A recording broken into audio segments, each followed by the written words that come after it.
Hello my friends and welcome back to my channel. My name's Louise, my channel's Coffee Tea Paper, and a couple of weeks ago I shared with you an unpacking of my tote bag that I like to take along to journaling meetups, whether that's just with one friend or with our entire Southeast Queensland Journal Keepers group. Part of what I packed in my tote in that video was this pouch, this Delfonics vertical pouch, which I use to keep all my watercolor supplies in. This means they're all in one place. It also means that if I want to grab my watercolor stuff, if I have to wait for my son at one of his after school activities, or if I'm going to meet up with a friend, or I'm going on a weekend trip, any of those things, I can just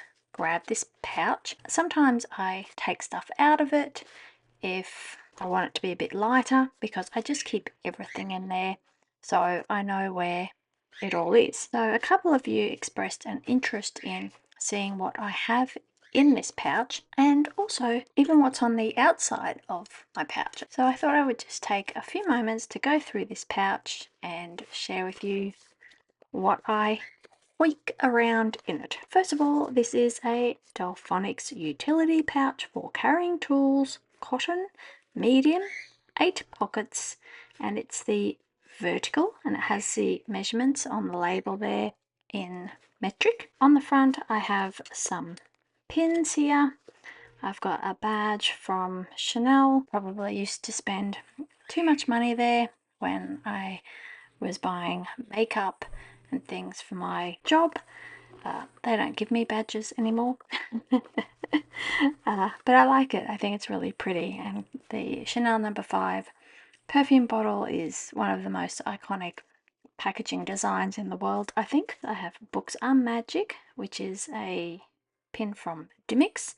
I have a Capture Beauty, which is a brand beginning with A that I can't remember, but I will put it on the screen because I love taking photos, I love taking video. So that was a gift. This one I got from Coronet Peak in New Zealand, which was celebrating their 75th anniversary. You can do skiing there in winter, mountain biking when it's not winter, hiking. It's got really nice views over Queenstown, and yeah, it's a lovely spot. I have this pin, which is Choose Your Weapon, which has a pencil, a fountain pen, and a paintbrush on it, which was a gift from Beck. I think she got that from Washi Gang. And then probably the most useful pin, as well as being decorative, is this colour wheel one. Look, I can't remember where I got it, but I have seen similar ones on AliExpress. I don't know if they are, I haven't actually been able to find an attributed designer for it, so it might just be one of those sort of generic type pins that lots of people have produced. The fact that colours is spelt without a U means that it's probably at some point originated from the US, but I'm not really sure. But I like it because these little windows give the complementary colours as you turn it around. These pointers here, where it comes out, gives the triadic colours, 3 complementary colours. This window here gives analogous colours, which are sort of complementary colours that follow each other on the colour wheel. So I hope you've been able to see that. This one, this orange has actually faded a bit, so these two look sort of a bit similar, but initially they were quite different. This one was a lot darker. I don't know why it's faded. It just must be something in the enamel. So in this pocket here I only have one thing because it has all the pin backs, and that is a Waterbrush pen, and this is a Pentel Waterbrush pen, and I think this is a medium size, and then I have the 2 others. I think this came in a set of 3. This is the large, this is the small, and so I always have a bit of water in them so that they're ready to go. There's another pocket here that has Velcro. I don't have anything in there. And there's another pocket on the back which also has Velcro. And in here I keep, Roz shared this with me, but also the Southeast Queensland Journal Keepers group, with her favourite colours and materials, and she talks about paper and brushes, and so I keep that in here with the rest of my watercolour equipment. And this piece of paper is actually the instructions for using the Masters brush cleaner and preserver, which you'll see shortly why I have that in my pouch. So sitting at the top here is a pop-up water cup. I generally always carry some water on me anyway for drinking purposes, and so it's easy enough to put water in here. Or if there's no source of water or it's too precarious to have a cup, like if I'm doing some painting on a train or a plane and the table's a bit small, then I'll just use a water brush. Then I have a little miniature microfiber cloth which I use to just wipe my brush on, clean my brush, wipe up any spills, etc. And it dries super fast. You can just throw it in the washing machine with your other microfiber towels, so it's a really useful little cloth to have. This is a fairly new addition. This is a smallest tube I could find of white gouache, and this is by Karen Dash, and it's just the colour 001 white. This is also a fairly new addition. This is a silver black velvet voyage round travel brush in the number 4, which has a really nice fine tip on it. Another new addition, which is this Il Doppio Borciani Bonazzi travel brush number 2, and this is dual-ended. I might just lay this down. And one end is a dagger, the other end is just a square flathead brush. In here there are one pocket on the side here and 2 pockets on this side. So I can just fold this back, which that's a very handy feature as well. And I'll just yank out random things.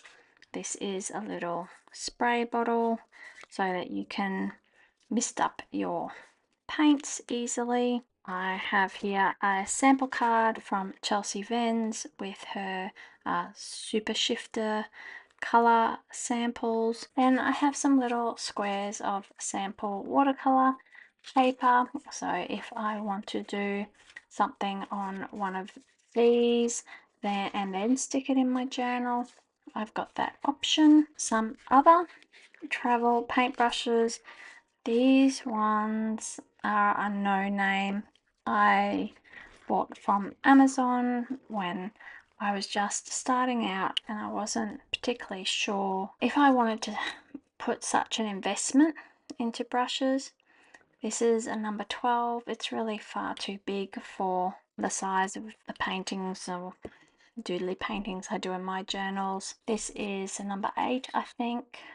Yep, number 8.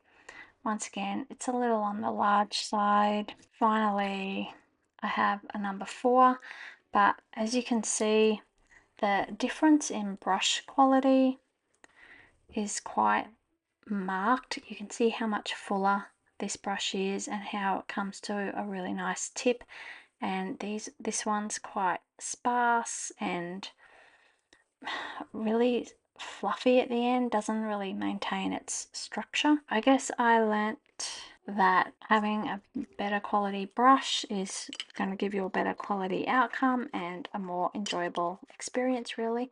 I mean, look, they're not too bad. They still have holes in the end, so if you're putting them away while they're still wet, they will not go yucky. Then I have a little Bao Hong watercolor journal that I can work in if a need arises. A pack of Staedtler pigment liners for writing, sketching and drawing. This is waterproof ink and it comes in a variety of thicknesses, all the way from a 0.08, no, 0.8, all the way down to a 0.05, which is incredibly fine. I can barely see it.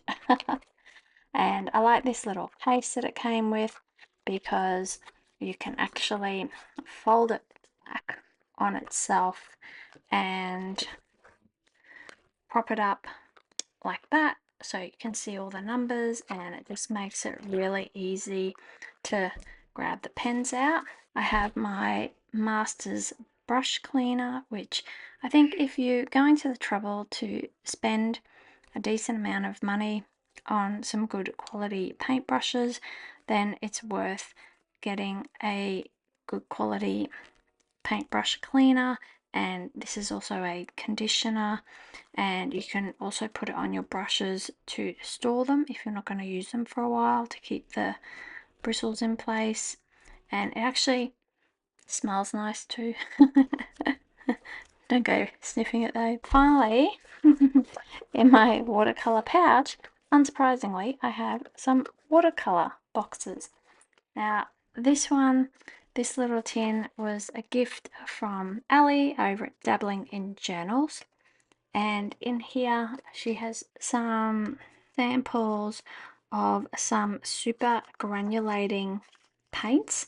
And that's a spare one of mine of raw sienna. That's the Schmincke paint. I haven't put a magnet. Ali kindly put magnets on the bottom of these, so they're really fun to play with.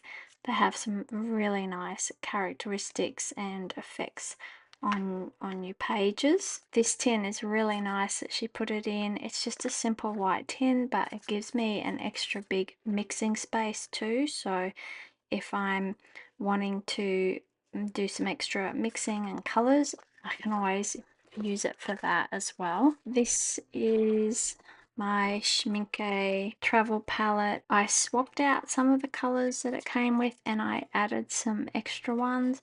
I've had it for a while now, so I can't actually remember which were the original ones and which are the ones that I have swapped it out for. With the size of the paintings I do, I don't actually use that much paint. They're really nice paints, really nice pigments.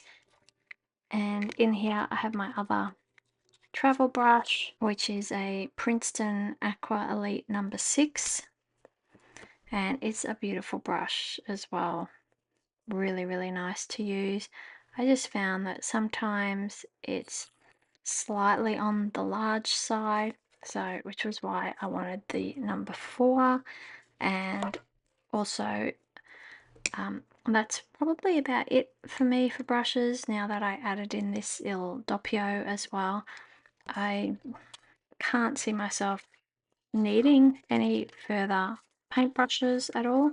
This is a really nice tin. I like it. I guess my only issue is that the sides on this bit are quite sharp, so, and sharp on the tin, so you just need to be, I guess, a bit mindful when using it. Finally, I have another Schmincke tin, which was like a limited edition sort of heritage release one.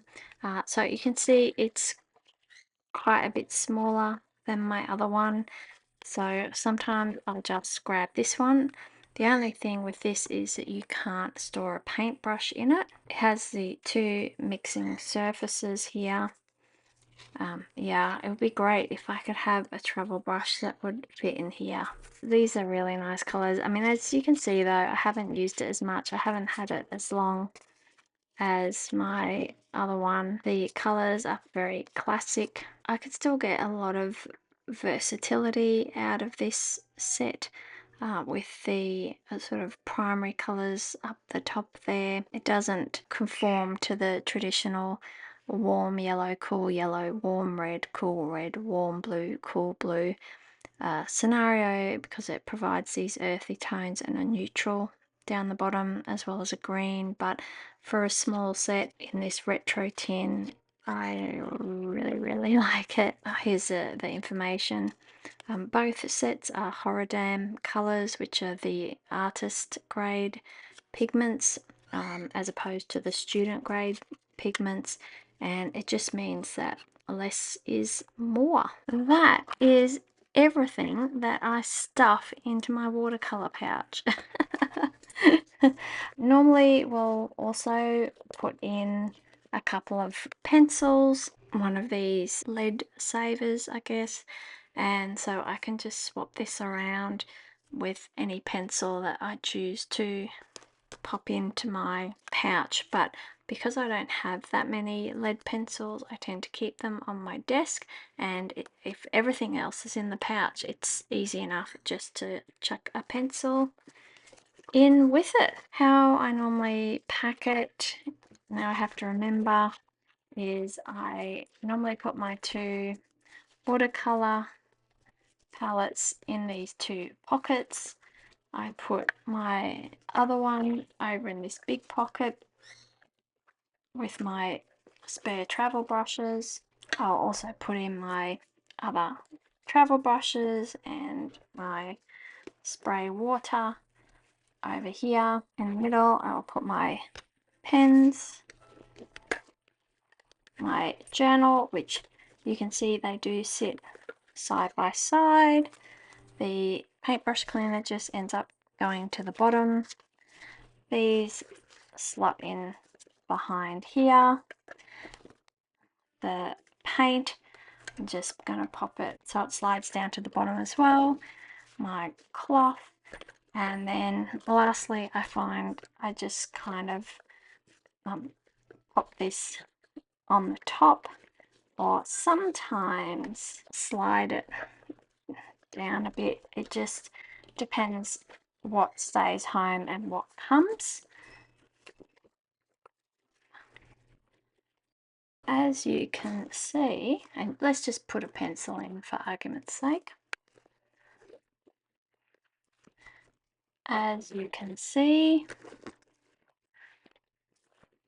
she's packed and ready to go. I find this particularly useful. I've got a few pouches which I do similar sort of things. I've got a watercolor one, a journaling one. Because I don't do a lot of watercolor painting, I just tend to do a little bit here and there. All the supplies I need I can fit in here, and it just means that they're all to hand.